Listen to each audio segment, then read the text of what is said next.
Excellence in journalism, Duffy. Your nominees include. I don't know why I'm holding the envelope so soon. Your nominees include John Rothstein filming Houston players on a hotel escalator and saying "my man" to all of them, and calling them nicknames. My man. As they all just kind of looked at him like, "What the hell is happening right now?" Yeah. Great journalism from John Rothstein. It was a great moment as he's going down the escalator, passing all of them as they're climbing up. It's, every single interaction is its own experience, and John Rothstein, again, always delivers. The first-hand reporting, we love to see it. Another nominee, Jeff Goodman, letting us know that it was a walk-on who tested positive to end Duke season. Yes. That was very important. Very good reporting from Jeff Goodman. Very, very crucial. Sure we know. We had to know. The walk-on under the bus. Yes, it was not enough to know that Duke had tested positive, that a player within the program had tested positive. We needed to know that it was a walk-on. And thanks to Jeff Goodman, we do know that now. So great journalism on his part for that. KenPom calling out CBS for not citing him enough is also nominated. Yes, the entire Turner Sports crew he calls out and says, when you use my data, say it's from KenPom. KenPom, just we so always do that we're on clear, the show. We are KenPom guys, always have been. I have no idea what we the hell. almost called it the KenPom Awards. Yeah. And then he said that was too much exposure. It's too much. Yes. We have always loved KenPom. We have no idea what the hell it means or what, but we treat it like gospel, like every college basketball fan should. Yes. Also, now hang on a second. It says here, Mark Titus saying Brad Stevens to IU had a, quote, 75% chance of happening. The Academy reached out to me. I will say they asked for my nominations. That was good. That was a good one. I had to send that one in. Thank you, the Academy. Thank you. I don't like where this is going. Also nominated Charles Barkley, breaking down the difference between Gonzaga and Baylor and the rest of the teams in the country, and during the Final Four, talking about Jimmys and Joes. And Joes, yes. Gonzaga, Baylor, they had the Jimmys and the Joes, as we all know, or as they said was so. But sometimes you get lost in the dough. And then Charles Barkley freezes to look at the camera. It just like falls out of his chair. Doesn't know what happens. And then he comes back in and just continues to talk about the Jimmys and the Joes. Great moment in journalism. Love to see that. I want to see Chuck just like go play the hits, Like if you freeze, just play the hits. Just be like Jimmy's and Joe's and then he freezes and he goes churros, San Antonio, and he just starts doing the churros. Yeah, everyone's like, you got me back, Chuck. Yeah, he's the best. Thank you. Also nominated for excellence in journalism. Hey, how about this one? Titus and Tate for the season-long Pac-12 update. Which proved to be pretty good, right? Yes, thank you, Academy. Finally, somebody. I mean, we have gotten absolutely no acknowledgement. Zero. Of that. Yes. Zero. Other than ourselves. Yeah, we never. We don't even. And we don't even acknowledge it. We just talk about it. I mean, but we don't. All right. We never do. All right, we got a nominee though. Thank goodness. Also nominated Bruce Pearl for doing an NBA draft interview from a ditch and saying the phrase "character counts." And not laughing as he said it. Hoarse with no voice, looked like he had just made the shadiest deal with the devil. Like filming himself with a flip phone. What is that song? The Devil Goes Down to Georgia, and he's like, I mean that literally sounded like he just got done playing that game with the devil in Georgia. And then they said, "Hey, coach, you got to talk to these guys at the NBA draft." He said, "Character counts." I know. Who got drafted? Okoro? Yeah, I guess so. Yeah, it had to be. Would have been Isaac Okoro, right? Had to be Isaac Okoro, yeah. 7th pick to the Cavs, yeah. That's what it was. That was right. And it was so good that Walker Kessler saw that and said, I'm going to go to Auburn. So character does count, in fact. I think that's a good excellence in journalism right there. It was Isaac Okoro. It was? Yes. You yes. know that. Yes. All right. I don't need to bother looking No, at it. No, it is.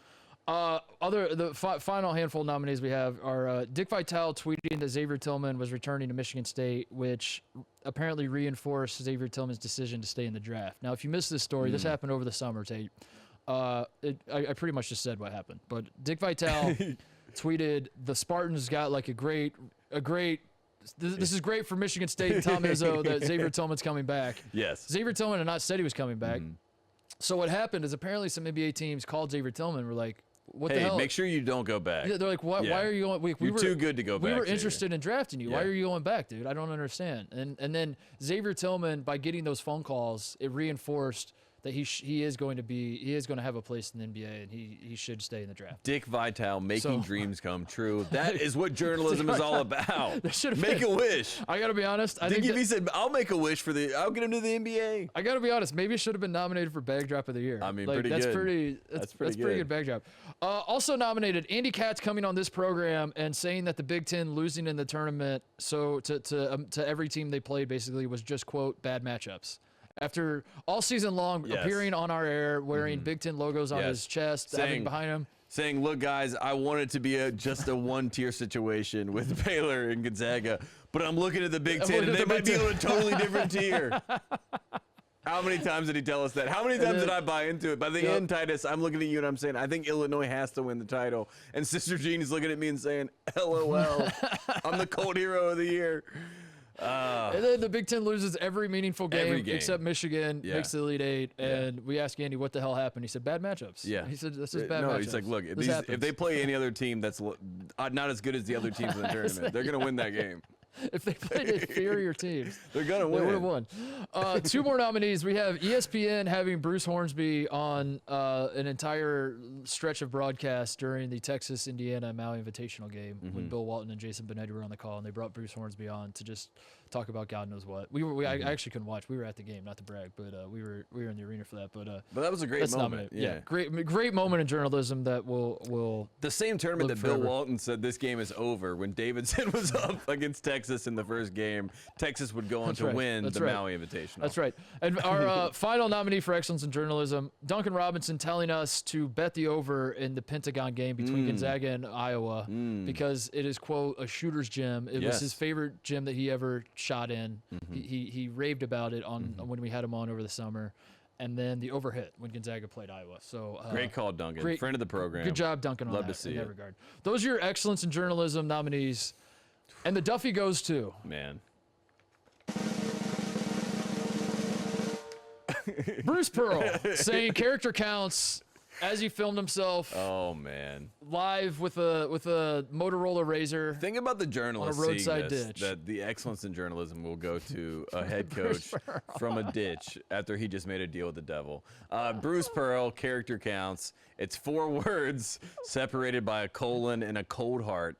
And you know, that is strong. That is good. And it's pure. Honestly, journalism at its best is human and pure. And this is the purest thing I've ever seen because I know he believed it when he said it. That's all I know. When he said it, he believed it. Big time Costanza vibes in that regard. He's like, it's not a lie if you believe it. That is Bruce Pearl. You just wait for the freeze frame and the music to start playing, right? It's. I'm sorry, just seeing Bruce Pearl character counts on the screen is enough to give you a laugh. What a moment. What a pick moment by the Academy, by the way. Yeah, they stepped outside of the college basketball realm in some ways. Yeah, and going this is when you're watching the Oscars. This is when you get a tip of the cap to like kind of where we're going for the night. When you see sound design win, by a certain film, you're like, oh man, this is that kind of night, And I feel like this is going to be a wonky night after that win right there. That shifted. Well, we should mention too. You mentioned it earlier. Walker Kessler commits to Bruce Pearl. Quite a run he's on right now. Yes. Winning the most prestigious Duffy we have, I believe, and also landing Walker Kessler. Was told by all accounts that Walker Kessler was all Carolina until someone came with all the characters. So many characters that he couldn't even count all the characters. And then it was over. Are you saying Bruce Pearl gave Walker Kessler something else to count? The characters. He said, look at all this character over here. Just count it up. Hey there. Thanks for watching Titus and Tate. For the full friend of the program experience, subscribe right below and come join us for all things college basketball. The action is heating up. Come join Titus and Tate.